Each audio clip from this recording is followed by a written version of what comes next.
If you walked into... Starting. If you walked... Yeah, come on, keep up, Spencer. Jesus. All right. If you were in, like a dome, like a really big dome... Like in the Simpsons movie? What? Like the Simpsons movie? I've never seen the Simpsons movie. I don't know what you're talking about. What are you talking about? I mean like a dome in the ground. Oh. Okay. Yeah, like a dome, like an inwards dome. Okay. And you were all the way at the bottom, like you were in the middle. Mm-hmm. Do you think that like you could run all the way to the top if you like tried hard enough? No. And maybe it would be easier if you were wearing Air Jordans.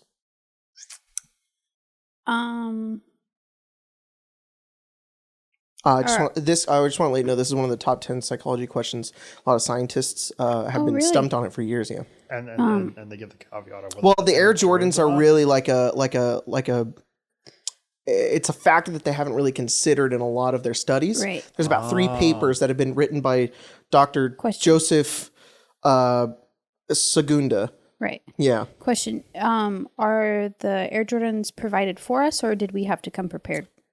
Well, no, it's not. It's not like you're being put in this situation. It's just that you are in this situation. I found myself in this situation with Air Jordans. Yeah, like, Okay. do you think like if you did have the Air Jordans, it would be easier for you?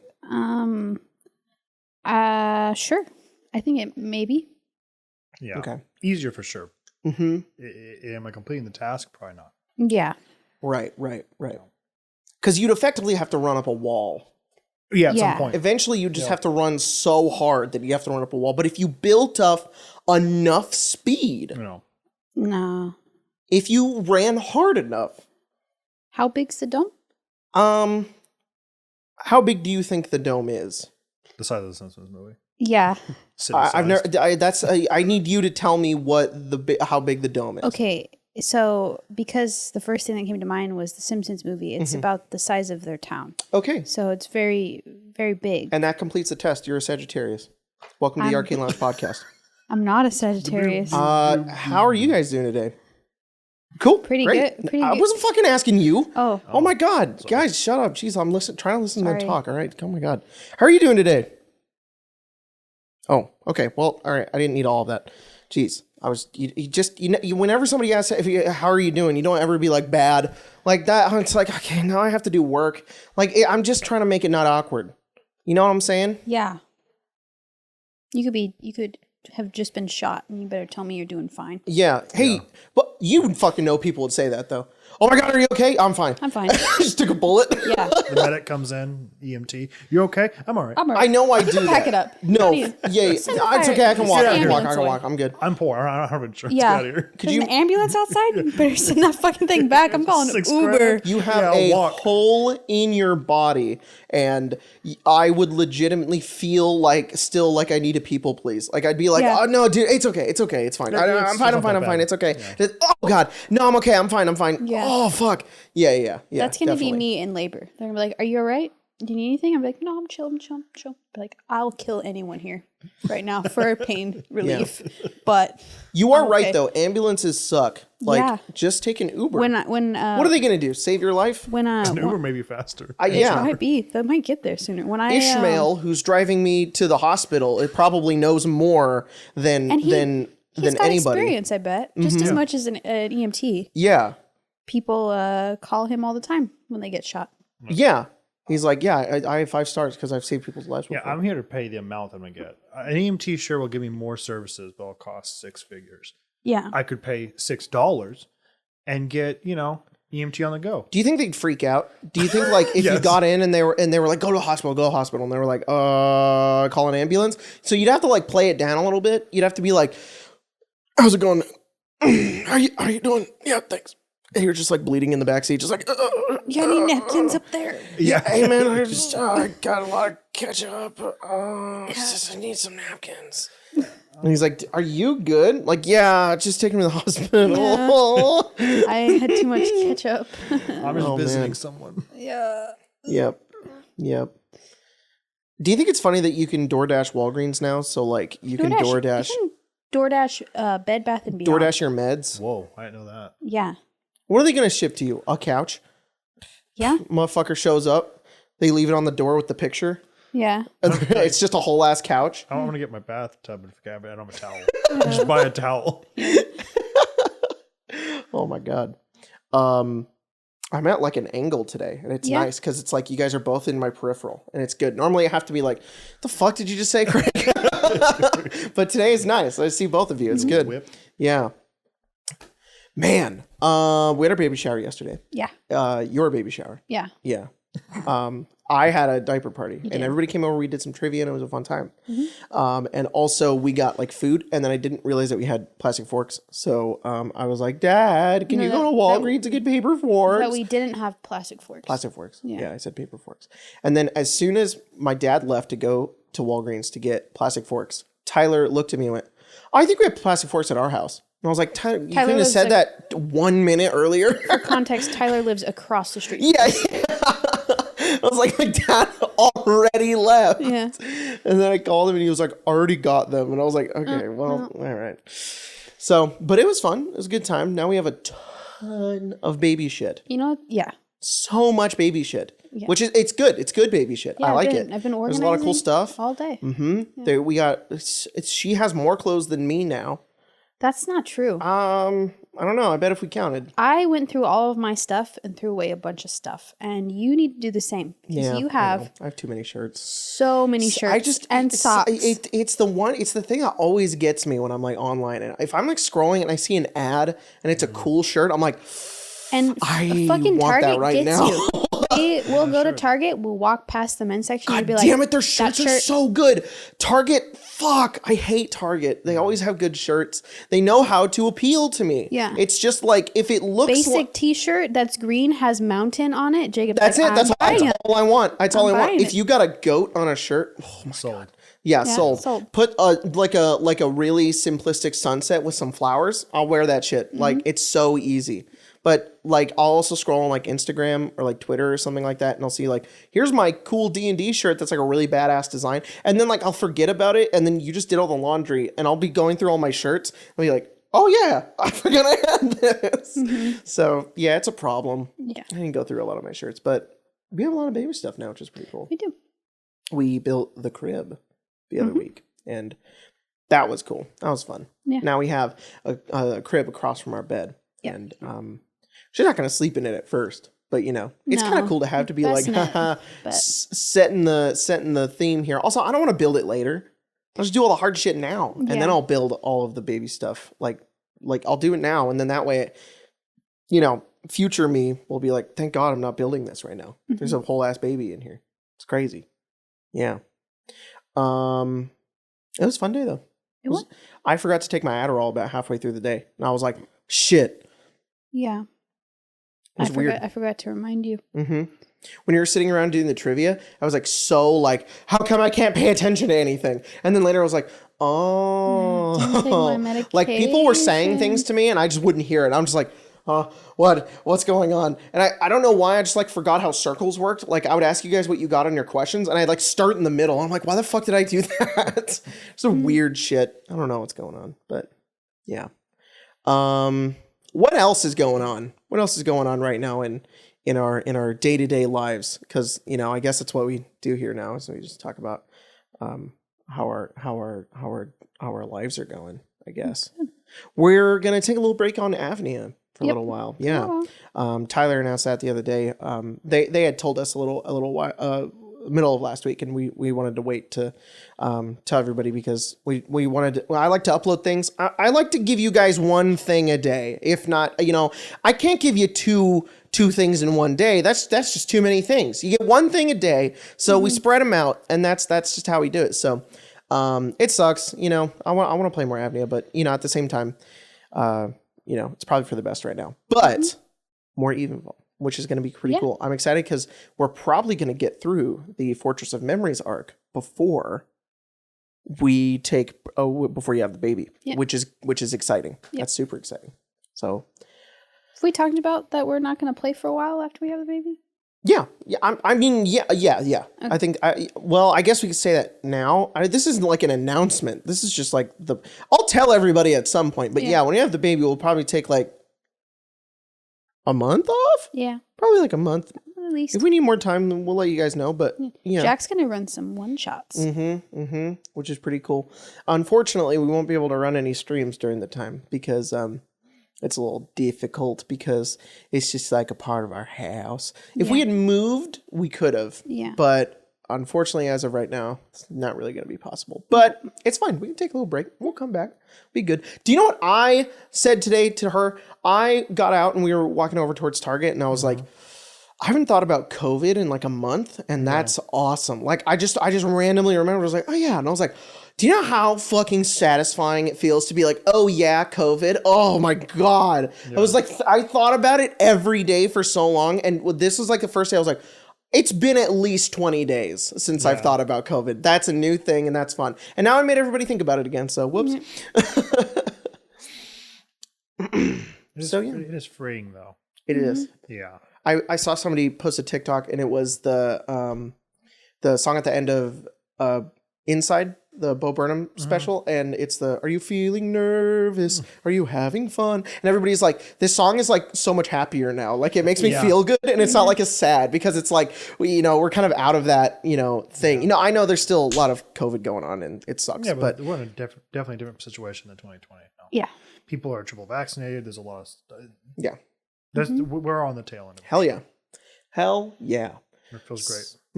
I'm excited. I've got some video ideas in the chamber, and I think that I'm gonna do some I'm gonna preemptively make some videos for when we have the babies, so I can schedule up them, and then just have those go down. And everybody's been wanting me to do the Hobbit as a D&D game, which I had done Lord of the Rings as a D&D game, and I think that's easy because it's like a series, and I can just make them in the background and then have them ready to go during that month. And I think that would be cool. Cool. Yeah, it'd be pretty cool because I don't want to work, but Yeah. Life's good. Anyways, let's jump into questions because I have run out of things to talk about. Yeah. Yep.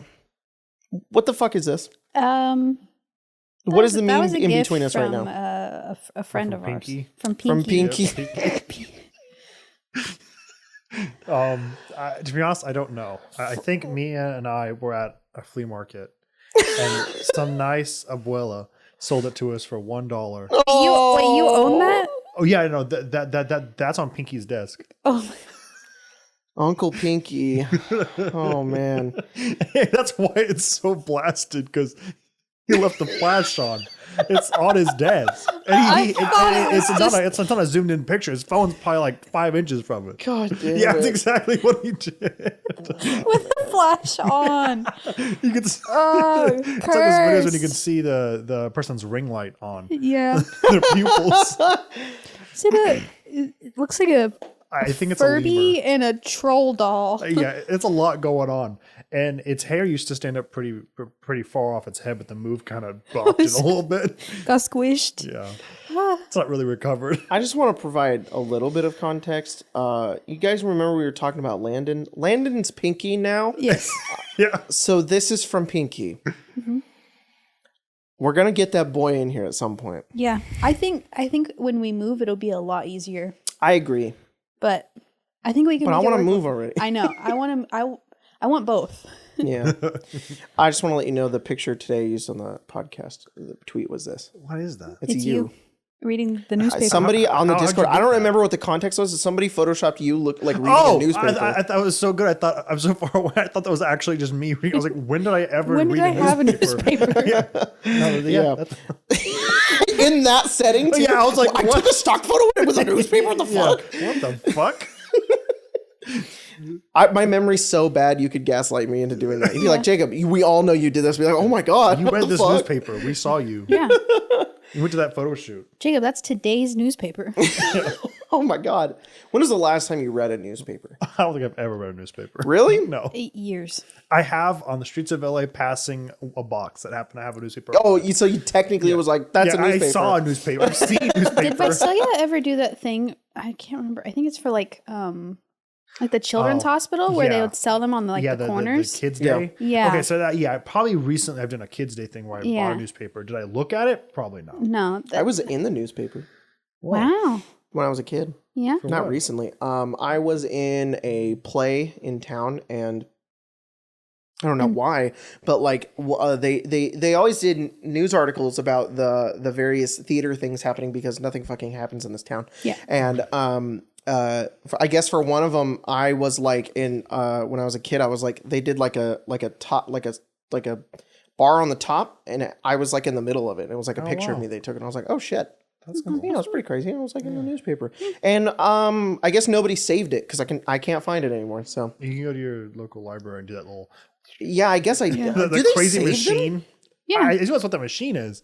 But Really? to be honest, I've never seen one in person and only on a movie. Whoa. And always involved in murder. We gotta go back in the newspapers. Yeah. No, I bet your mom has it in a box somewhere. All right. Well, you see, I could tell. I bet the people on the internet could find it, but you see, that would be weird. Yeah. Maybe I don't know. I'll try to find it. I'm gonna ask my mom. I bet she could find it. Anyways, we're gonna jump to some questions. You guys can ask us questions every week on Monday, which is when we Tuesday. typically do the podcast. Sometimes Tuesday if it's a weird week. Yeah. But you turn those notifications on because the only thing the Arcane Arcade Twitter does currently is ask questions for the podcast, and whenever my account gets suspended, it is the account I go, please help, oh my god, help. But I got my account back, so thank fucking god. I'm so happy I got it back. But anyways, let's jump into it. I'm so sorry. Don't apologize. It's okay. Don't apologize good. to You're him. fine. Dobby must no my You must suffer, Dobby. You must suffer for your transgressions. We should have a podcast where we refer to Craig as Dobby the whole time. No? Okay. And he has to talk in the Dobby voice the whole time too. all just wear a sheet. Yeah. Just come only with a sock on. I had to cover And the maid something. outfit. You have to cover something. I don't know what, but I had to cover something. Could you imagine if that's what they gave Dobby was a maid outfit? A maid outfit. He was No. like, Dobby has clothes. And then he wore a maid outfit for the rest of his life. It'd be funny if he looked at it, he's like, Dobby would like something else. Maybe. Yeah, we thought too much trouble. Dobby wants his freedom, but Dobby doesn't want the This. maid out of it. Yeah. Dobby Dobby have weird. self-respect. Dobby Harry's wears like- some weird shit in the books, though. Really? What's he Yeah, gonna do? like, Like a pimp hat? I mean, what's he wearing? Like a feather boa? I bet, yeah. No, just like weird patterns and ties and stuff. He's Oh. Harry's just like, here you go, Dobby, a fursuit. And he's like, oh, Harry Potter must not give Dobby such things. Yeah. Dobby, I'm giving you your freedom, Dobby. No, it's pass. okay. I'm Yeah, a they- silver-tailed fox. I don't want this dog fine. one. Dobby, I made it for you. It's from this show that I like. No, it's okay. It's my persona, Dobby. Harry Potter must not be a furry. All right. Two Gnomes in a Trench Coat asks, just got Elden Ring, and I want you to know, Jacob, I got Margit after 5 tries. Also, what's your build for Elden Ring? Well, Gnomes, I guess you're just more of a Chad than me. But, because it took me like a million, and I had to beat him with Colton and Jack, and it took us forever. And that feels like it was so long ago. We did that I think 3 weeks ago. Jeez, this game is so long. My build, I'm like level 80. I'm doing mostly faith. I started as confessor. I have incantations on my left, and I've got Bloodhound's Fang on my right. I'm wearing the Godskin Apostles clothing, and it's creepy because it looks like leathery skin, and there's like a face on my back. It's like Godskin. It's gross. And I normally use Black Flame Blade as my main incantation, and I tend to use Blood Flame Blade and Black Flame Blade on my Bloodhound's Fang. Wow. That's my build. Mostly faith, vigor, and mind. And a little bit of strength and dex. And my dump is int and arcane. But I had to get my arcane up to 10 to use Blood Flame Blade. Mm-hmm. So yeah, I wish I could free myself from the curse of using Bloodhound's Fang because that sword is just so fucking good, and I got it up to +8, and now no other sword is better than it, and I tried to get one sword better than it, and it didn't get better than it because I couldn't put incantations on it. It wasn't worth it because my build was spec'd into the incantations. Anyways, Elden Ring fun. Zav, creator of D&D Waifus, asks, I honestly am coming up with a blank on questions right now. Don't worry, I'm coming with a blank on things to talk about. So, maybe it's just one of those days. Mm-hmm. So hope you're doing well. Hope Elden Ring is treating you well. Jesus Christ. Long-time FromSoft fan here, so I can't wait to play it eventually myself. Always enjoying your content too. Drink water. Yeah. Yeah. Oh. Thank you. Appreciate it. Yeah. Hydrate. Hydrate. That's not water. Yeah, fuck. All right. You could have. This is water from like 2 weeks ago. Don't drink that. It was fine. Was it? Yeah, it was okay. It was like a little bubbly at first. I don't know why. I don't know if somebody carbonated that water, I think. Yeah, we were playing the other night on Colton's channel. He was streaming Elden Ring, and his entire Arma squad showed up, and he has this thing on where you can redeem channel points to do a hydrate check, which Colton has to drink some water, and they all came in. He and all of them and Sari were just redeeming like a fuck ton of them, and he's like, I can't drink this much water. And then we got to a point where we had both, they were making me do it too. We had both drank like 1.5 liters of water, and apparently drinking more than 2 liters in an hour you can get water poisoning. We were like, we have to stop. We have to stop. Blow up your blood cells. Yeah, it was absolute mad lads just hydrating the fuck out of ourselves. But yeah, he also has like posture check and what was the other one? He has hydrate, posture, and he has words that you can ban. So there was a point in time where they made it so that we couldn't say runes or souls. We had to say fleshy bits. Ew. We also couldn't say jump during the part where we had to go down the tower. You know, the thing that, the tower in Caelid where you go down to the flesh skin boss dude. Yeah, we couldn't say the word jump. So we were like, descend to the next area and then run and leap. Yeah, it was funny. Leap. Yeah. Hypershatic98 asks, hey, has there been a game system that maybe a friend that is outside your circle has recommended to you, but have been reluctant to play? Oh, so many. There is a game system I've always wanted to try the Fate system because I hear so much about it. I've always wanted to try Kids on Bikes. I've always wanted to try Cyberpunk. I've always wanted to try OG Shadowrun because everybody says it's bad, but I want to try it. I've heard Star Wars is cool. All those. I'd want to try all of those. Oh, and actual Deadlands. Is Deadlands Savage Worlds or is Deadlands its own thing? I'm not sure. You could use mine. Or use yours. What if you got secrety secrets over there? Oh, maybe. No, I don't, but Corn. Do you have any game systems that you'd want to play? Call of Cthulhu? Ooh, yeah. Call of Cthulhu sounds really cool. It ran on a lot of systems. Really? Mm-hmm. Yeah, had a lot of them, but yeah, Savage Worlds is one of them. Mm-hmm. Then it also ran on a D20 system and GURPS. Well then. And Cyberpunk. I'm not like hesitant to play either of those. It's just we haven't really found time to play them. Yeah, that's always a trick for me is time. Yeah, because I would love to play like Tales from the Loop. Mm-hmm. Tales from the Loop looks so fucking good. Oh yeah. Tales from the. There's this one called Monster of the Week that I've heard is really good too. Bunch of really good ones. Yep, definitely.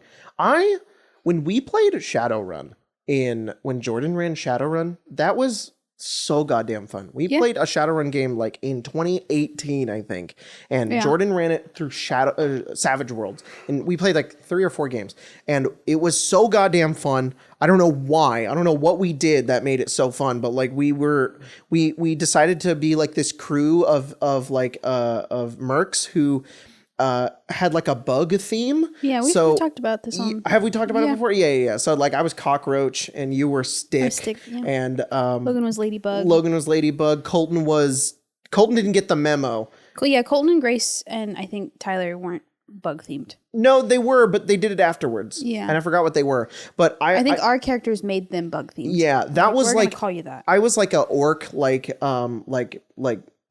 fighter or whatever. I don't remember what like the classes or anything were. Yeah. It was so fun. That was like the first incarnation of Damon, but he was like a big dumb barbarian with guns. So I wanted to sort of like replicate that for Avnia because I thought that game was so fun. And like, dude, there was so much we did in that game that was so cool. I think it's because we were like new to the genre. Like I didn't know much about like Shadowrun or Cyberpunk. And so like it was just a lot of fun. And I always loved Tyler's character in that game. Tyler never was with us physically. Tyler was like T-Bug and like existed in the Ethernet. And it was very, very cool. So I just say exist in the Ethernet. Like, what the fuck is it called in that? It's like they exist in the web or whatever it is. Yeah. So and I was your drug dealer.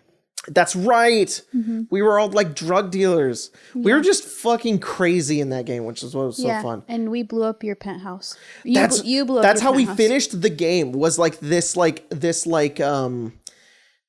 I don't remember what they were. The bad guys were like coming to our house and they were going to kill us. So we like drove back and we had like all of these like weapons that got like shipped to us. And we got off on a helicopter, but like I blew up my penthouse with a rocket launcher and like went down with it to kill all the bad guys. And that's like how we ended the game. It was really cool. So did you look it up? Matrix. The Matrix. Wow. Very cool. Well, then I've never got to play like a sci-fi TTRPG since then, and I think it would be so much fun. I think I would enjoy it more as a TTRPG. Yeah, I think I would probably. Yeah, because I'm not a huge fan of that kind of stuff either until I got into Cyberpunk, and they did some kind of their sci-fi variants, and that's very cool. Red is so cool. I was looking at the character builder; it is so neat. Yeah, really want to make a character in that game. It'd be so fun. Real solid. Hell yeah. Ald Offie asks, how do you bring out character backstories into a game, more specifically into a pre-written campaign, both as a player and as a GM? Or DM. I put DM. I don't know why I said GM. Both work. I just tell you everything, and then you typically go, okay, this will work over here. You know what? That's not... Sprinkle it in. That's actually just perfect. Like just communicate with your dungeon master.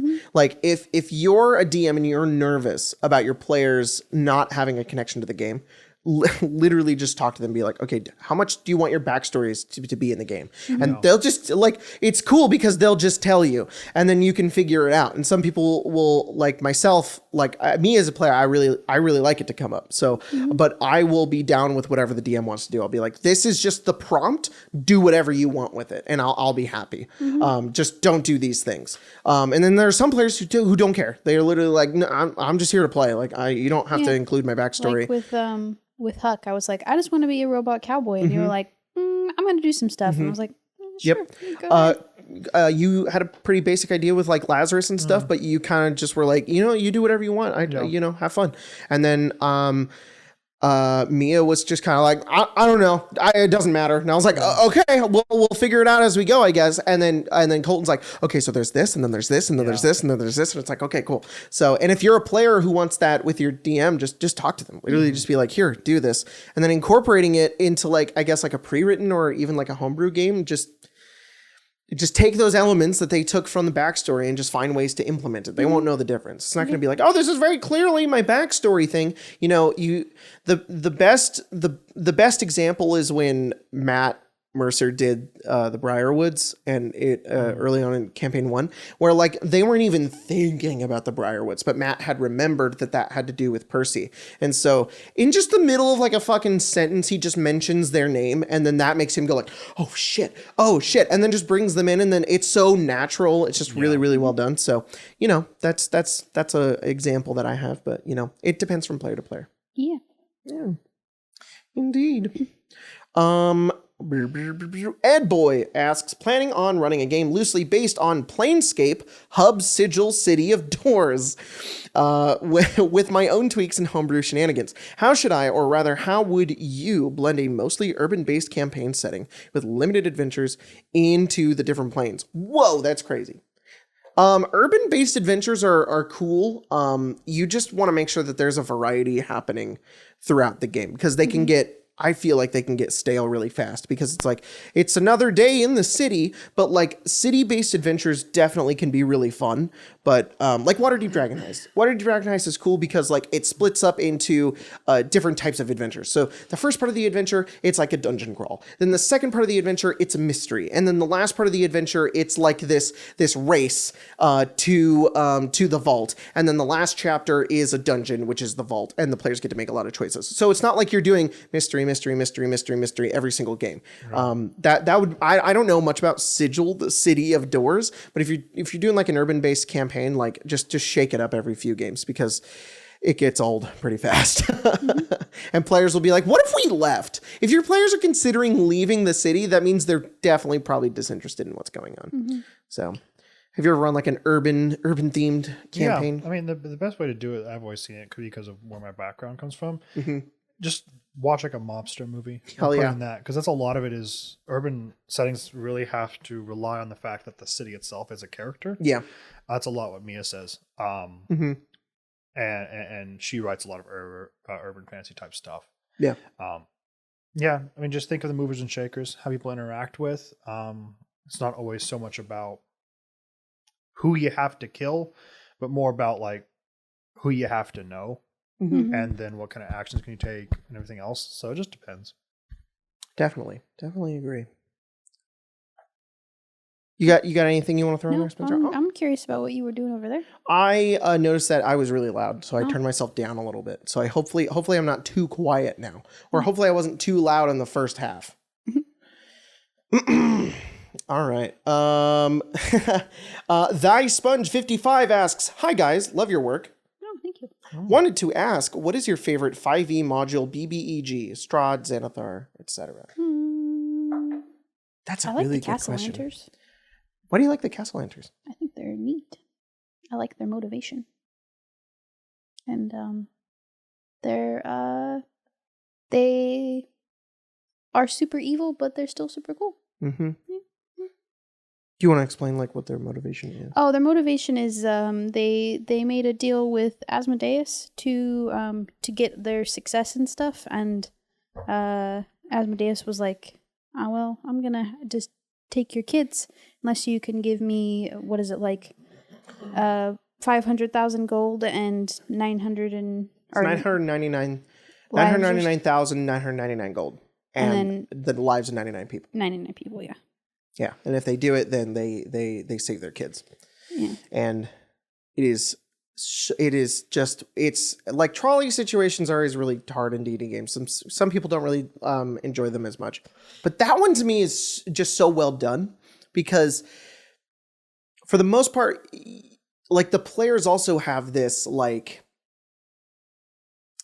selfish goal in Waterdeep Dragon Heist, because the idea of the game is that you're trying to find out where all this gold is. And sure, the players could be on more of like a noble side of it with the Harpers, but there's still like there's no real good end to that game, which is crazy. There's always a consequence for somebody, because effectively, if you go the Harper route and they take all the gold and divvy it up to every Waterdeep citizen, it's basically like throwing the money away.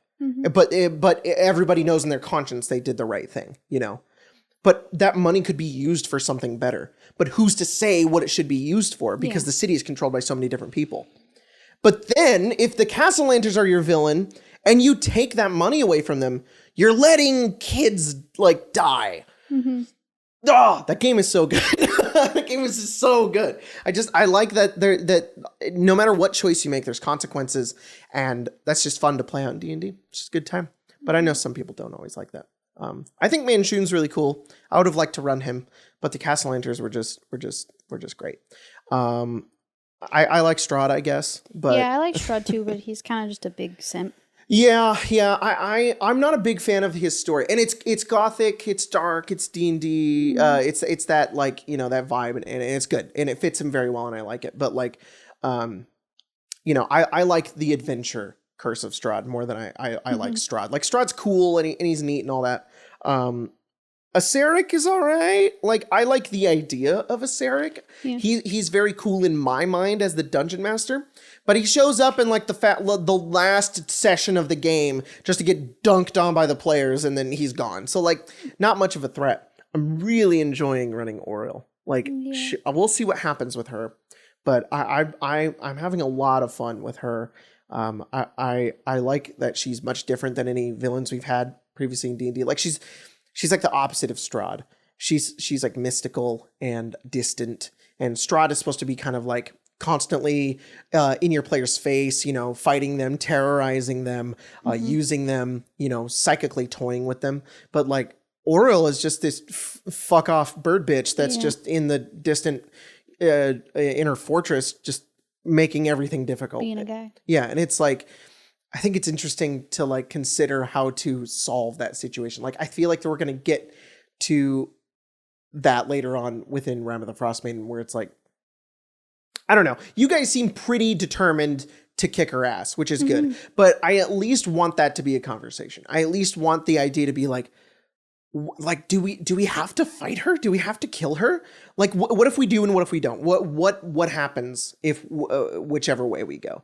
And I think that that's really interesting with her being like the primary villain, to be like, do whatever you want, I guess. I don't want to speak for the whole party, but I feel like she's on our hit list. I know you guys are. I tend to agree with that. Yeah. I don't know if there's much to, I think, save her, but that could be because we've never really had a one-on-one interaction. Oh, no. There's no saving her. Oh, fuck. Okay, Zariel. That's my favorite because you can save Zariel. And that's also different from any villains that you had in the past. But No, like, I don't think necessarily like, I don't mean and save like redeem her. I mean like save her from us. Like I think we're fairly certain on. I don't even know if what she's done constitutes like in our mind, like she has to die, like she's evil, so she cannot be. I think we're just. It's like it feels almost, at least to me. Again, I don't speak for the whole party. That she's just such a wildly inconvenient thing, like the blizzard, that she's just got to go. Yeah. Because if not, every fucking day of my life will be this. So you just got to die. Yeah. And I think that's kind of our. That could be speaking more to like our parties, you know, lazily kind of like relationship with morality, that we're just like, you inconvenience, you're better to me dead than alive. Yeah, that could be it. But we also it's are like her and all of the people in that fortress in Caer Dineval. It's like we're going there and we're killing everyone there.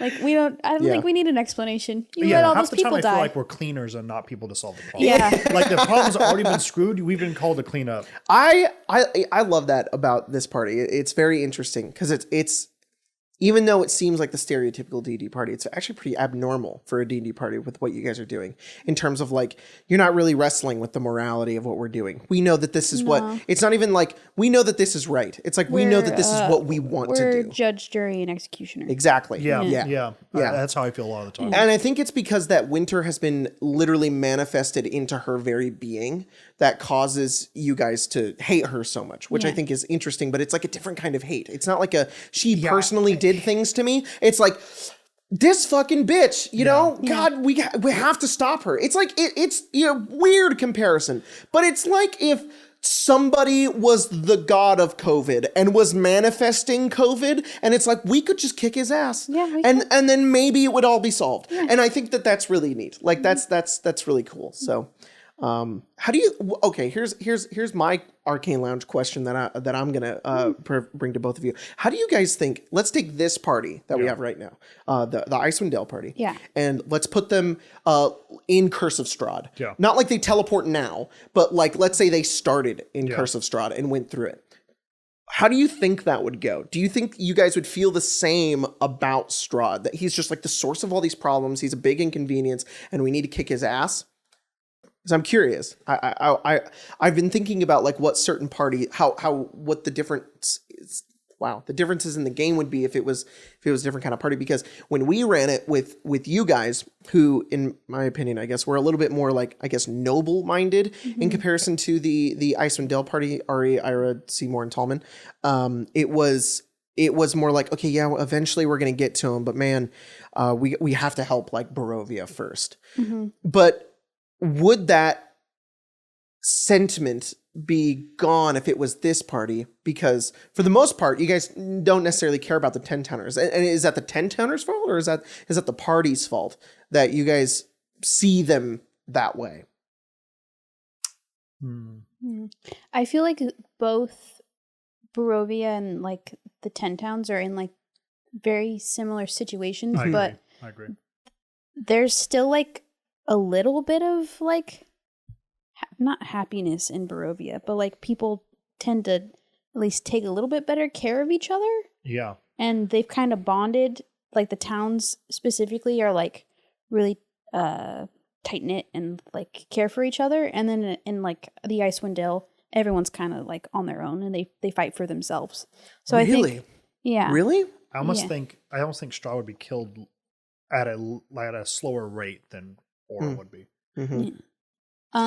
But Interesting. I I would disagree, but I I do want to think hear why you think that. we would still clean house because there is a lot of bad in Barovia. Like This party would see the abbot and it would be like, on site. yeah. It would be on site. what the fuck are you doing? Yeah.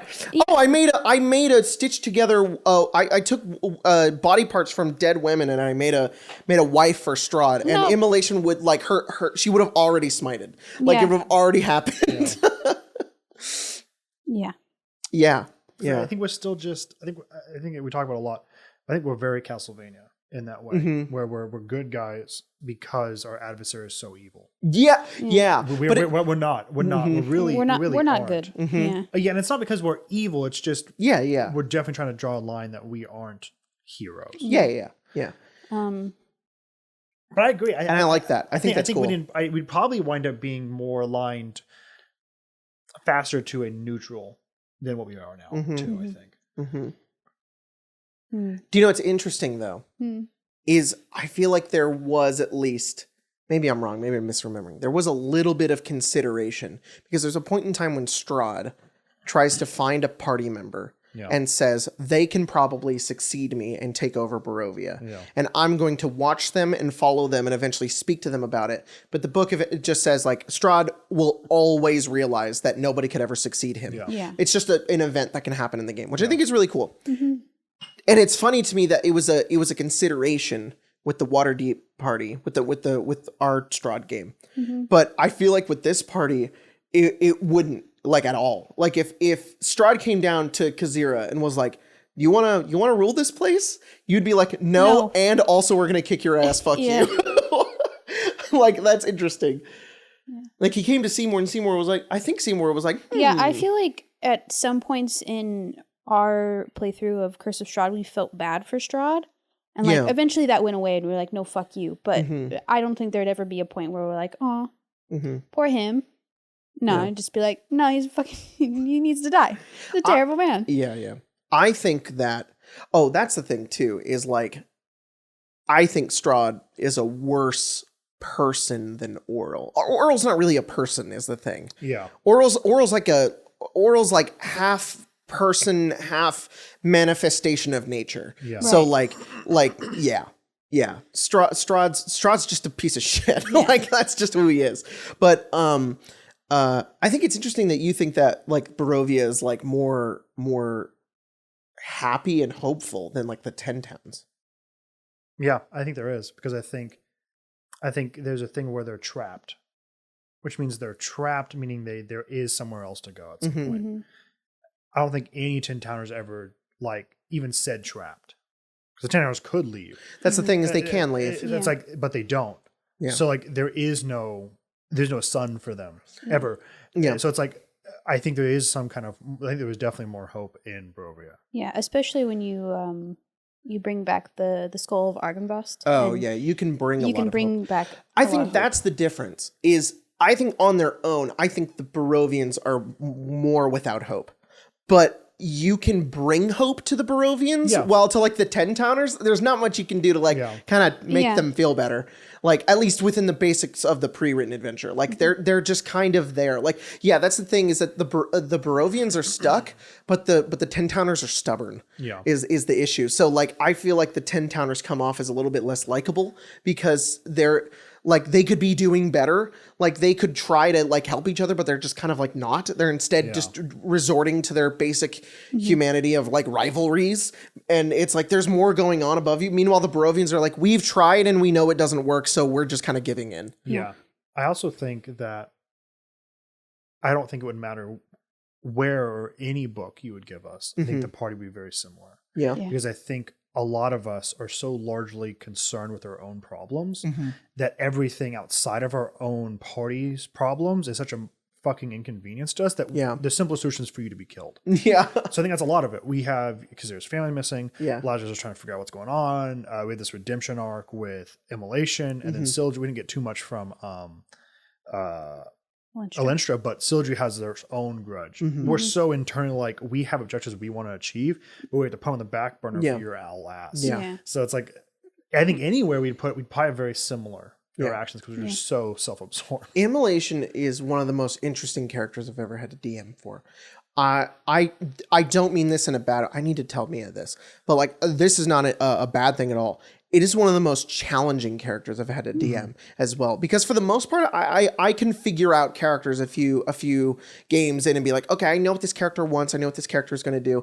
But Immolation is just so complicated and so interesting.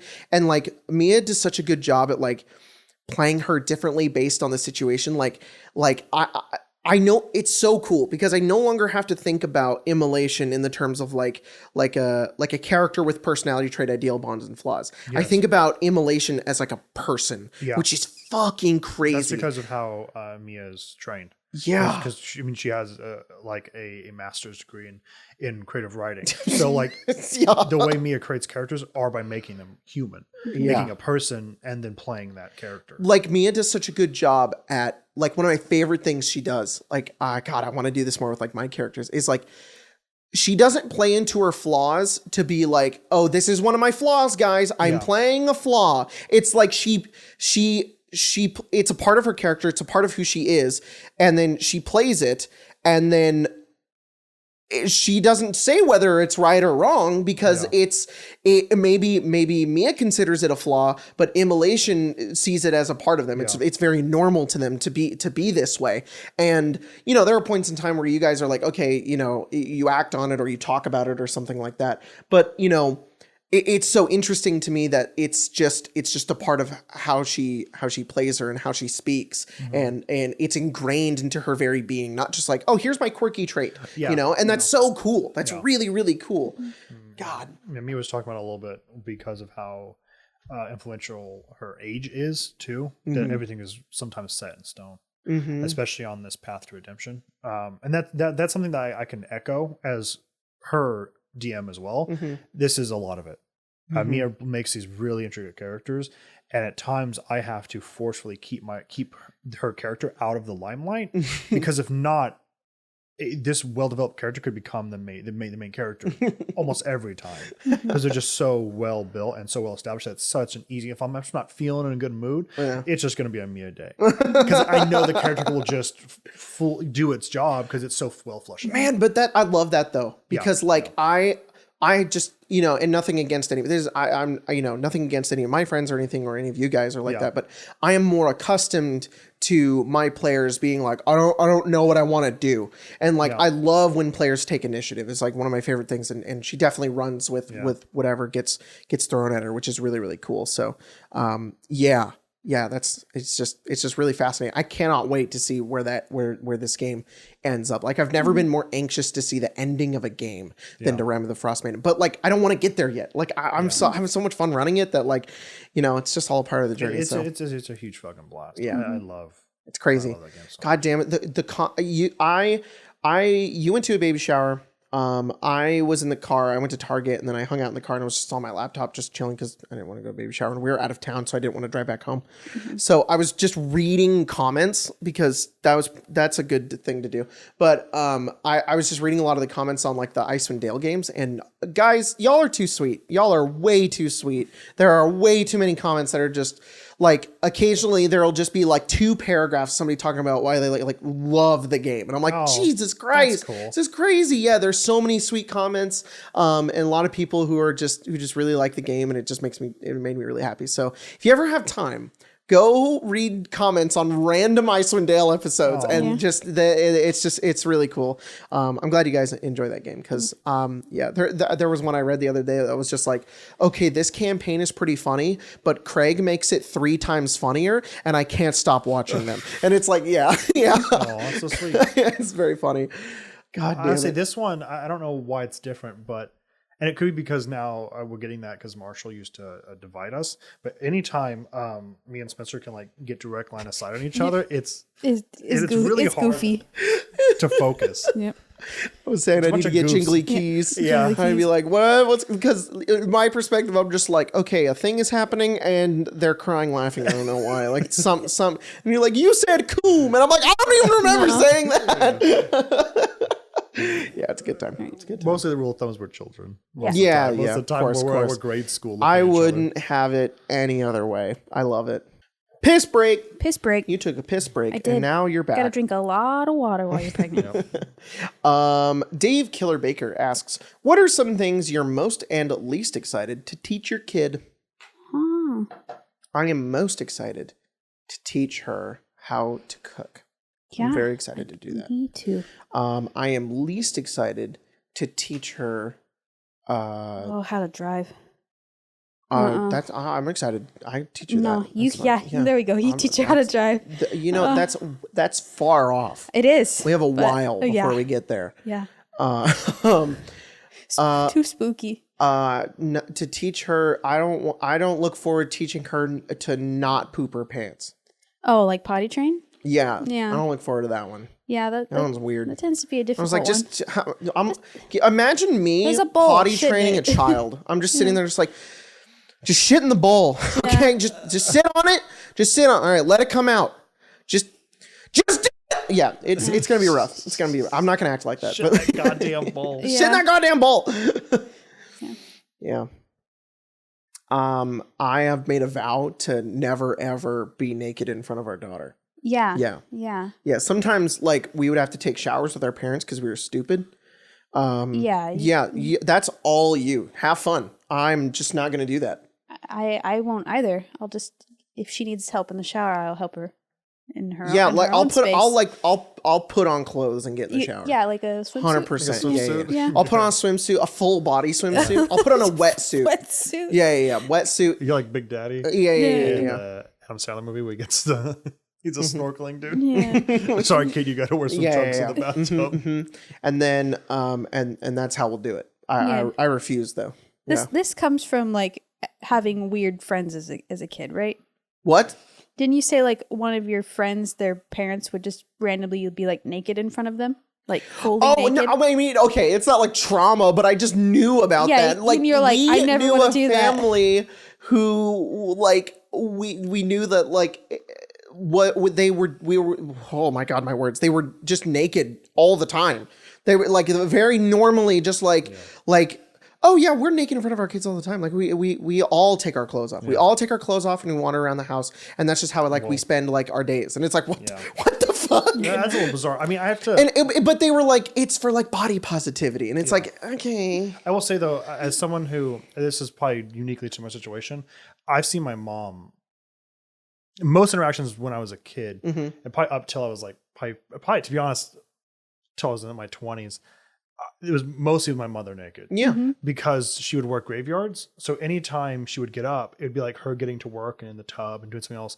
And that woman has never used the bathroom unbothered. My dad would come in. And I was like, Mom's up. We're all going to go harass her because we have an hour before she has to leave. So we just harass her on the toilet, in the bathtub. It doesn't matter. Yeah. It's just that's the time we had. Oh, shit. That's funny. That's what we were doing. So I guess I understand that. But I don't know if I've ever seen my dad. That'd be weird. Yeah. I'm the opposite. I don't think I've ever seen my mom naked. And I've seen my dad naked like too many times. Like I remember it. Yeah. There was a tweet that traumatized me, and this is why I made that vow. Right. Somebody tweeted like, and it had like 30K likes or something, and it was just like, so y'all, so when we were kids, y'all saw your dad's dick and it was huge, right? And I was like, no, I'm scared. So yeah. One time I remember boy. Oh boy. Yeah, one time I remember like my dad's not listening to this. No. But I remember we were like at somewhere for Christmas, like our family house for Christmas, and I don't know how old I was. Anywhere between 8 and 12. I was in that age range. I do not remember.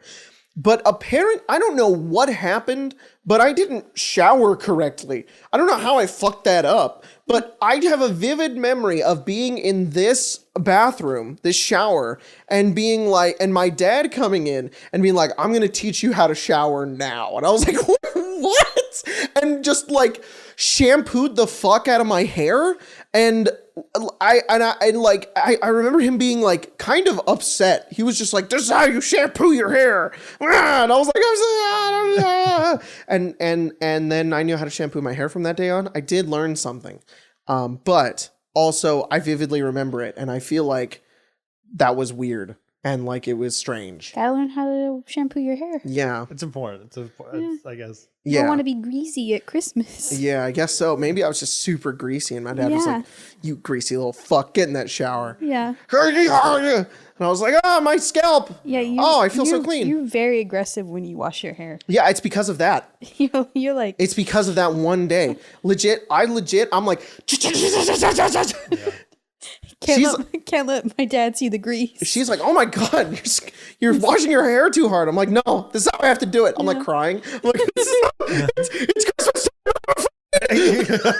Gotta be clean. I have to be clean. Grandma's gonna smell me. I will say that my mom, because my mom had me when she was really young, she was going to nursing school at the time. Naked bodies were just around a lot. So my sister and I got like the talk when we were like 6. Whoa. Like super early, because we were like learning with her. Because I mean, we had like kids books, sure, but she had like medical books just out and about. And she was like, I mean, if I was 6, she was 24. Wow. So To my age. Yeah.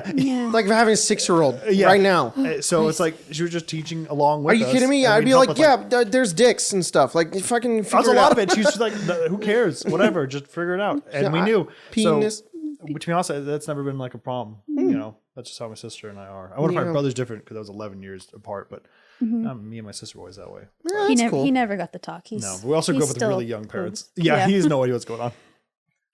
It's in the dark. Oh man. Yeah, my parents were older when they had me. Yeah. So they were already like in their 30s. And yep. Yep. Everybody else I know does not have parents who are that old. Everybody's like, yeah, my parents were like fucking 18 when they had me. And I'm like, holy shit. Yeah. That's crazy. My mom had 4 kids by the time she was my age. So, Jesus Christ. and I'm Crazy. 22. Yeah, Yeah. my parents had 2, but not 4. Yeah, 4. When I just had my birthday recently, my mom sent me a picture of my dad and I, and I'm older than my dad was in that photo, and I was like 4 or 5. He's like, yeah, I was like 23, and I was like, fucking what? What are you talking about? I couldn't imagine having a kid now at 27. I'm not gonna fuck around with 23. With a 5-year-old? Yeah, at that point you had 2. Yeah. Fuck that. Rough. Yeah. Yeah. I don't know what I was going to say. I have a story I want to tell about your dad. Okay. Go for it.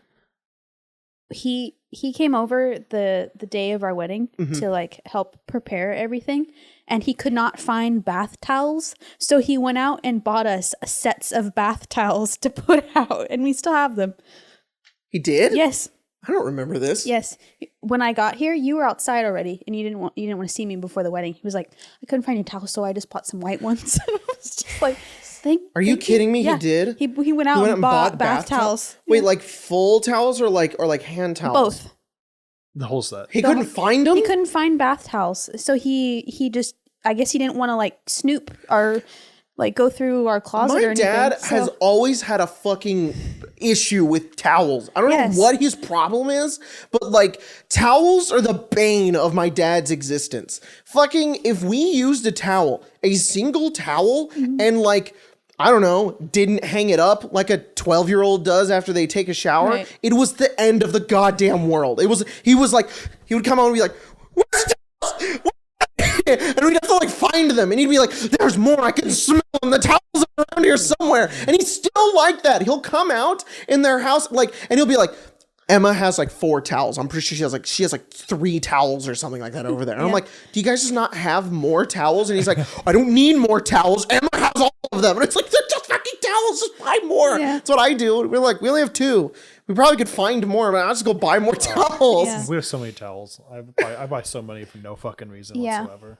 Because I like to get new stuff for our bathroom, and then I'm like, well, the towels don't match now. Same. I'll just buy new towels. Yeah. That's why I have so many, and I'm like, I'm not gonna use these ones. These are artsy towels. So I just buy one of the beach towels. But then you dry have off like, when you bring in new towels, it's like, well, these now are the lowest ranking towels. Oh yeah, I'll those are use the- these to clean up spills and stuff. Do you guys have like, okay, Those are the dishes drying towels. Yes. Do you guys have like the one towel in your house that's like the good towel? Yeah. And like all the other towels are fine, but when you're gonna get out of the shower and you have that towel, it's like, Yeah. oh, Which you one, like feel which one so is that good. for you? It's the big gray one. Yeah. Because it's, for some reason, we've had it for a while. It's still kind of fluffy and it's thick too. It's Yeah, really because I heavy. learned that you're not supposed to use like fabric softener on towels. Like makes them not fluffy anymore. Yeah, it makes them flat. Yeah. Yeah. So like most of our towels are like kind of thin, and it's like I have to do this to get my arm off. That one I just go and it's like, oh, my arm's dry. Yeah. It's fucking amazing. And it's so soft and it feels good. Yeah. I have to use 2 towels now because I have to do the hair thing. Yeah. Lacey just put me onto something about that, to not use a towel for your hair and to use a t-shirt. Mm-hmm. It is the coolest Craig does it fucking too. thing. I did it recently and it changed my life. Yeah. He made fun of me when I started doing Try it that. out. It's a whole other fucking thing. My hair Use felt a different T-shirt. because your hairs feel completely different. Mm-hmm. The towel's not meant for that, apparently. Yeah, it's too much Okay. stress on your hair. Yeah, trust me. Just try it. Okay, but I have to get a t-shirt wet. Well, you have so many. One of the ones you're gonna throw away. One of the ones you're gonna throw away is now. This is my hair towel. The bins that we put That's the towels true. in, we'll put the one next to it. We'll put a t-shirt. all right. That's exactly what I did. I was like, I can't wear this fucking Lord when- shirt anymore. I'll put on my hair. So like when I was in hide school, Logan and I like pretty much lived with each other because we lived on the same street, and I would go over to his house and he would come over to my house, and we just hang out all the fucking time. So there were days where I'd be at Logan's house for like 2-3 days, and I would like stay there. So oftentimes I'd just shower at his house, and that's fine. He lived in like a basement. Yeah. It wasn't even like a full basement. It was like a garage that got turned into a room that is like a basement. It was very weird. So it was on ground level. But you had stairs that went down to it because the house was raised. Yeah. Anyways, so he had to go up and around and further into the house in order to go to the shower. That was fine. I would just take a shower and I'd be good. Every time Logan would take a shower at either his house or even at my house, He doesn't dry off. He doesn't use a towel to dry off. I don't know if he still does this. No, he did when we lived with him. The floor would be Logan. soaking wet. Okay. Buddy, Same though. you don't use a towel. No, I use a towel because I don't want to get shit all over the floor, but I air dry all the time. No, he doesn't air dry. I get if you want to air dry. What does that He mean? just Is puts it his air clothes dry? on. Puts his clothes on. No, he's a step out of his shower and then he puts clothes on. He does. I don't know if he dries off a little bit at all, but whenever he gets out of the right, shower, well. He would take he his- has his shirt and it's like got spots of wet all over it. Yeah. Like he's dripping wet and know he why? puts his clothes Okay, on. you know why? And it's like, you fucking maniac. He would He has take never been his- larger than a beanpole. That's why. He's never had body issues to hide the fat. No way. I didn't need the baggiest shirt I could find.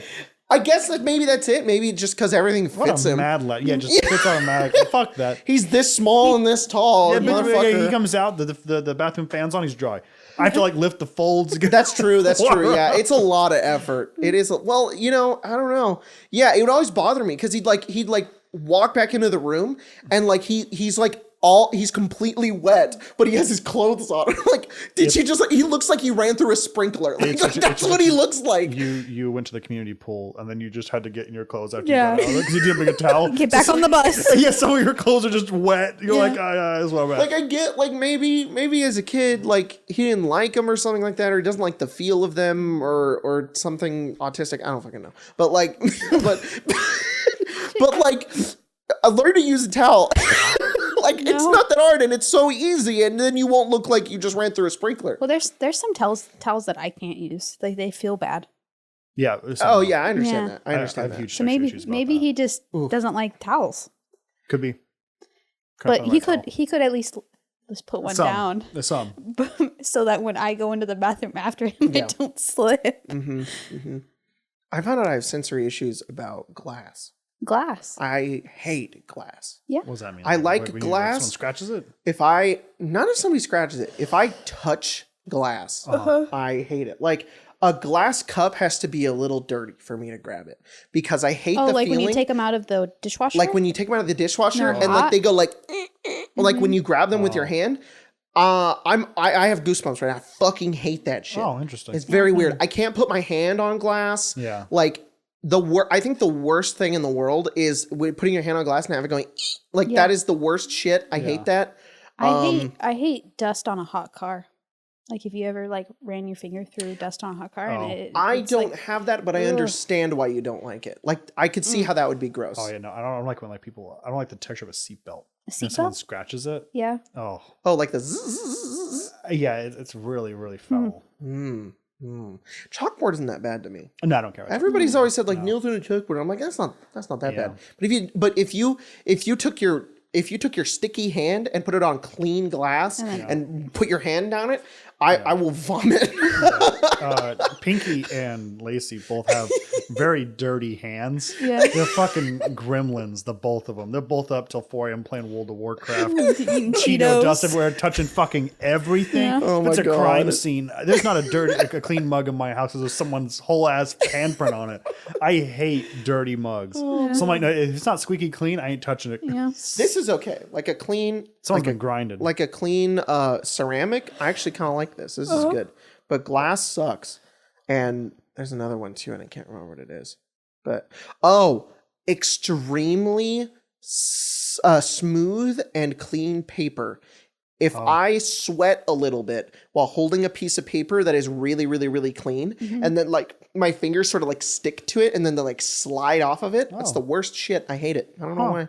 It's like it's weird because it's only like clean surfaces. The clean surfaces really freak me out for some reason. You know when you can take like a large piece of paper and like shake it and it'll make that sound? Yeah. Apparently when my mom was younger, her older sister hated like that sound so much she'd throw up. And they would like Someone should never have said that out loud. yeah. Never. And so my uncle, who's like I think he's the second youngest, he would do it on purpose to make her throw up. Yeah. That's horrible. Yeah. I would too if I had a sister Yeah. throw up on command. I'd do it. Oh shit. Okay, it's And different apparently if she, I'm a like- kid and it's my sister. Oh, yeah. It That's was so like funny. a mixture of the sound, and apparently she was like terrified of paper cuts, and so like shaking the paper around her would freak her out so much that God. Oh my god, that's Throw up. horrible. yeah. Jeez. when I don't have like PTSD or war stories. No. I don't have shell shock. Someone flips the Fucking paper. I'm like, freaking paper. Man, weird. I never realized that was like sensory issues. I was always just like, I don't like that. Yeah. Like, it's weird that I don't like that. And then, like, I've been learning so many things. Like, I don't like this feeling. And also, sometimes I get really overwhelmed in a store. And it's like, overstimulated and sensory issues. And I'm like, God damn it. I didn't know that's what that was. Yeah. I thought I was just weird. we're learning. Yeah. You really do be learning. Mr. Mars asks, the Yeti encounters that happened during blizzards in Icewind Dale are really cool. What's been one of your favorite ways you made an encounter with a moderate CR monster difficulty by using a challenging environment? First thing that comes to mind is the brain dragon fight that we did in Evenfall. Pretty sure that it wasn't even the brain dragon that was making that encounter difficult. It was just entirely the map that I had made. I effectively had made a endlessly tall, just like really like 1,000 feet up, 1,000 feet down room.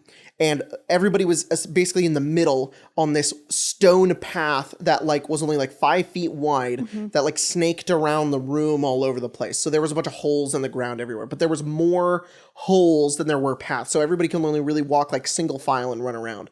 But the brain dragon could climb and could fly. So it basically had full movement while you guys could only stay to certain areas, and it split you guys up. You almost fell certain directions. You guys couldn't get to each other fast enough.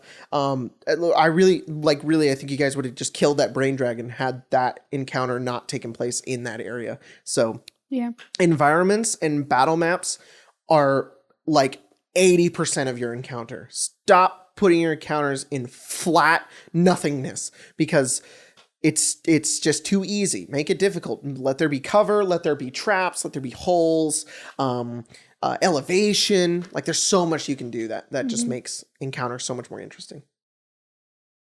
Do you have one that you remember that was like, oh shit, this map do be rough? This map do be rough. There was a encounter in Sunder where we went into like this, I don't know if it was like a temple, but like we went in, half the party went into one room and then the door closed and then there were 2 party members left and there was like, Can't remember what it was. Yeah, this was. I used the Dwarven Forge for this, but our board camera didn't work. Yeah, what were they fighting? And we were trying to get through the door to get back to them. That was a fun fight. It was like a.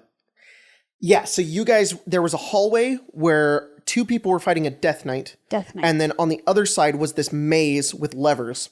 And in there was a shield guardian. Yeah. And most of everybody went through the door and had to try to flip the levers in order to get to the 2 other people that were fighting a Death Knight. And it was one-sided because Shield Guardian's much easier to fight than a Death Knight. So I think it was Colton and Marshall that were on the other side that were just trying to avoid the Death Knight while the other party wasn't even fighting the Shield Guardian. You guys were just trying to hold it down while trying to open the door to get to them. And that fight was so fun because it wasn't just attack, hit, damage, attack, hit, damage, attack, hit, damage. So you guys, it was almost like a puzzle, and it was a pretty crazy fight. Neelix almost died. I think he did die. I think he did die, and then he got revived somehow. Yeah. Somebody find out, then at me in the Discord. Or at least I think they were both at least very close to dying. Yeah, that was a game we had like 8 people playing too. Yeah. That was crazy. I want to do something like that again. I was trying to do that with the fight that we did in Evenfall 2 weeks ago, 3 weeks ago, where we did the Lycus fight? No, not the Lycus fight. That was just a oops, this is happening fight. I thought you were trying to split us up because he tried to. I was! But then we all succeeded. Yeah! I was trying to cast Scatter on y'all. Didn't work. No, the fight where you guys were in the field fighting the zombie clot. Oh, yeah. I wanted there to be a zombie clot and then a bunch of little mobs, which were the scarecrows. Yeah. But I wanted to make there be the wheat. So Stitch and Kurt would be forced to either be next to other people and supporting, or out in the open, so that they could be targeted by attacks from everything else. But if Kurt decided to fly, they would get attacked by the ravens. So there was always something for something else instead of just being like, haha, I'm going to cheese this by going over here. The cool part about D&D is you can put so much shit in there. And because we're going on a turn-by-turn basis, it's really easy to manage everything. So, yep, highly recommend making your combats more complicated. Yeah. Anyways, Craig, what's our monster of the day? I just want to show you what. So what I did is I googled D&D monster, Mm-hmm. scrolled and then stopped. Okay, cool. That's a good way to do it, actually. This is what I found. What the fuck is that? It's the chick from Icewind Dale, the elf mummy lady that you guys have, Sonar. Our monster of the day, though image explicit in some ways, is a mummy or mummy lord, whichever you like better. Mummies are so cool. Because I like that a lot of the undead in D&D have like these effects that can like permanently hurt your character. Like for example, shadows can reduce your strength. 20 years older. Make you not only did a ghost last game of Evenfall make Philip 20 years older, but Lelia also lost 2 points in her strength. Is that permanent? No. But am I permanently 20 years old? That is permanent. Oh well, shit. Luckily, I'm an elf. There is a spell that can fix it and then make it go back. No, it's not wish. Oh. I think remove curse or dispel evil. Yeah. I think remove curse might fix it, but I'm not sure. But that would have been very bad for most of the party. Well, it was lucky it was you. It's not much of a difference. Yeah. Philip just maybe he's like, oh, my spine. Anyways. Oh, my back. Oh my butt. Your butt. You okay over there? But I love that that they have those effects. And fucking mummy rot is one of my is one of my favorite things in 5th edition. It is so scary. I love when monsters have scary abilities that make the players consider their actions. Yeah. Like, oh shit, wait. Maybe we don't just bonk him on the head until he dies. Like maybe we think about what we want to do in this fight, because if that mummy rod hits us, it's gonna be rough. Yeah. And I love that. I also love that mummy lords are like clerics. Like they have cleric spells, and that's fucking cool. I think that's neat. You also wanted to make a thing where how many of the Arcane Arcade crew could it take one down? A mummy? That's right. It has 58 hit points. 58 hit points. Okay. 11 AC. Okay. Vulnerable to fire. Okay. Resistant to bludgeoning, piercing, and slashing from non-magical attacks. Okay. And I doubt any of us got it, but poison and necrotic is also immune. Well, at least a base mummy is vulnerable to fire. Okay, so it's immune to poison. It's vulnerable to fire. Yeah. I mean, really, if we just had like a flamethrower, what's its speed? 20 feet. Oh, okay, we can outrun it. Yeah. Yeah. We could stay away from it. I think that'd be easy to do. Does it have any range attacks? The dreadful glare technically has 60 feet range. 60-foot range. Is it just frightened? Paralyzed. Oh shit. Whoa. Well, fuck that guy. Yeah. Okay. Well, I guess it's first frightened, and then it's like petrification. It's first something, and then it becomes the worst one. So it's first frightened, But it's just paralyzed though, right? It doesn't do damage? I do. Oh, then that's not that bad. Yeah. He could just look like so we'd have to have a few of us. Yes. If we got in the back of like a truck. Okay. The trucks are the OP like In the back like of Craig's truck. Okay, we're in the back of Craig's truck. Okay, so Craig. We Craig get is there. Yes. Maybe a couple of Molotovs. We start off with a couple of Molotovs, and we have to make sure we aren't looking. Does he have to pick one of us, or do we have to be looking at him? One within it picks one of us. Okay, so it doesn't matter if we look at it. No. Once we get up to it, we got to lead it away, and then it's going to start doing the paralyzing thing. So we just need it to chase us. Because what's its intelligence? Intelligence 6 for a regular mummy. Yeah, so it's pretty dumb. Yeah. So we could lead it. We could be like, oh, look at us, we're people. And as we're throwing Molotovs, maybe one of us like has a panic attack and paralyzes. But like we'll be okay. We'll be fine so long as it doesn't get anywhere near us. And then we could just lob shit at it for a while. The only bad thing would be if like the driver of the truck got paralyzed. Yeah, I was thinking you'd have to make put one of those things you put up to keep your car not hot in the back so that the mummy couldn't can't see it. them. Yeah. Does it say that the mummy can see or just target within 60 feet? It's actually double. Not only does the mummy have to target and see it, but then they have to see the mummy. Oh, okay. So we could do this. Yeah, and then just tell the driver, don't look back. Worry about what's I think we could take on a mummy. That wouldn't be that bad. Mummy Lord, maybe The not. question is No, we'd how be many? fucked against a mummy I think the lord. question is how many of us? 3? 3 in a vehicle. No, 3, 4. Somebody did, so if you're driving your truck, me, not pregnant Spencer, and Jack, or no, me, Jack, and Colton. I don't want to risk your life. We could definitely do it. I think we could. If you're driving the truck and the 3 of us are in the back, we have Molotovs. I totally think we could kill that mummy. I definitely think we could. A mummy lord. Oh my god! It would take a little while because like a Molotov, I think would do like 2d4 fire damage. So we'd have to we'd throw like 5 or 6 at it, and then it would probably just burn and die. And then just hope that it doesn't hit all of us with its death glare. Yeah. With its paralyzed glare. And then if it does, Craig just goes, okay, we drive away. We leave. I mean, even I have to say it. Even a mummy lord, though double the health, and from intelligence of 6 to 11. The spells that it has isn't super hot. What does it have? What spells? It has Sacred Flame. That's a big one. That's rough. Thaumaturgy Command, Guiding Bolt, Shield of Faith, Hold Person, Silent Spiritual Weapon, Animate Dead, Dispel Magic, Divination, Guardian of Faith, Contagion, Insect Plague. The banger right here is the 6th level Harm. Oh, yeah. But the rest of them? Sacred Flame is It's bad. Sacred Flame is the worst because it's a cantrip. Yeah. So if we do our truck strat, like motherfucker could just be sending holy light down on top of us and then be dead.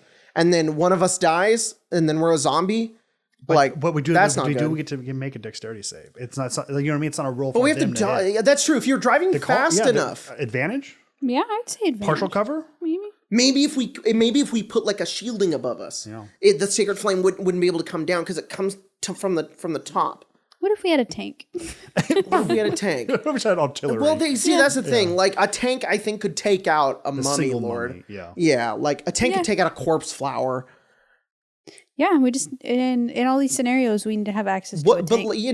We don't need a tank for a normal mummy. No, just Craig's truck. But what for the mummy lord? What's its speed? 20? 20, Sam. Okay, still 20. Has double the health, vulnerable to fire. Significant CR increase. Insect plague though. And it's like it's a banger. That's how it'd kill us. Windows up. Just Windows. I could cast it in the car. we just be dead. Okay, so we could take a mummy, but not Jesus. a mummy lord. Yeah. Mummy Lord can cast insect plague within a tank. Don't you have to see? Do you have to see for insect plague? What are you looking at? No, I'm look. I don't think you have to see. Yeah. It just creates a sphere. Oh yeah, Oh. you're fucked. A sphere It in just- which that spreads around corners. Oh, I just go right in. Yeah, when the area appears. So the car would get some of the ones that were on the outside. Okay, what's the range on insect plague? You're not gonna like this. 120 120 feet? 300 feet. Oh my god! You hear the tank coming. Yeah. Just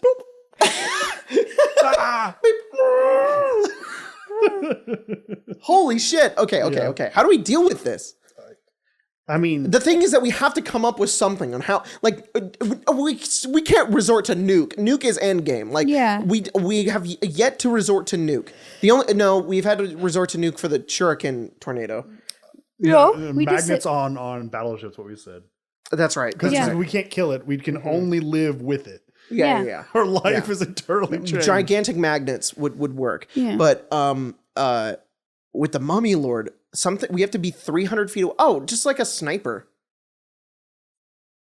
Right? Could you just snipe it? I think it's Because it's just immune one to dude. Non-magical Non-magical damage. That's true. But a bullet is hot. Oh. Is that fire? An incendiary sniper shot. Do those exist, or I'm just thinking of Fallout New mean- Vegas? Yeah, I'm not sure. But like someone could napalm something. Like you can have a helicopter fly over and just one guy just napalm the area. It has to be higher than 300 feet. I mean, let's see what a normal helicopter's flight is. You'd have to lead him. You'd have to lead him out to like an area.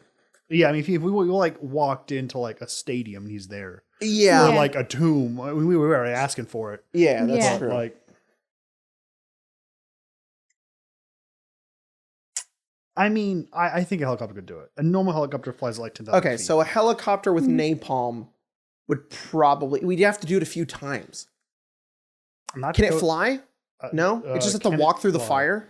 No, it cannot. Okay, then yeah, just napalm an area, maybe get some grenades or dynamite, and it'd probably be dead. You just have to stay fucking far away from it. Mhm. It's like a bomb. We'd also have to at some point go and make sure that it was entirely taken care of. Because if its heart survived, it would respawn. Yeah. Oh. So we'd have to make sure it's one and done. Okay, so we'd have to spray it with napalm, get it covered in fire, wait till it dies, and then a bomb squad runs in and just beats the shit out of the heart. And You then do the same thing that they did in Monsters Inc. They just put the little thing over it and it goes. Poof. yeah. Yeah. Good That's plan. how you do it. Good plan. Yeah, that's how you do it. It's crazy. This is a good way to think about world building for me. This is like, how would they deal with this if this was like a thing in those times? And but imagine being D&D culture. Like, imagine being just like a peasant in a village. Oh yeah, no, Are you kidding me? nothing. You're so fucked. I have a stick. Yeah. I have a stick and a hearty attitude. Oh my god, that's crazy. Man, that's funny. I really like mummies though. They're Yeah, really cool. me too. I like that they're a different type of undead that can do some crazy shit. So there's something else I was gonna say about the mummy thing, and I can't remember what it was. Maybe next time. No. Yep. All right, guys. Bye. I guess this is going to be the end of the podcast now. Yep. So we're going to end the podcast. Ending the podcast is going to end. Yeah. Here ends the podcast. It's The awful. podcast is the podcast is it's still going. Craig I'm Craig powerless. tried to silence me, and it's not working. no. Are we- Craig, I don't know who to This is all I can Craig, do. Craig, I'm an ambient voice in darkness. Please help. Craig, what do I? I can end your life, but Okay, wait, no, wait. It's okay. It's dark. Don't kill me. Don't kill me. Don't kill me. I Don't gotta kill me. do it to you. Wait, wait, wait, wait, wait, wait. Hey,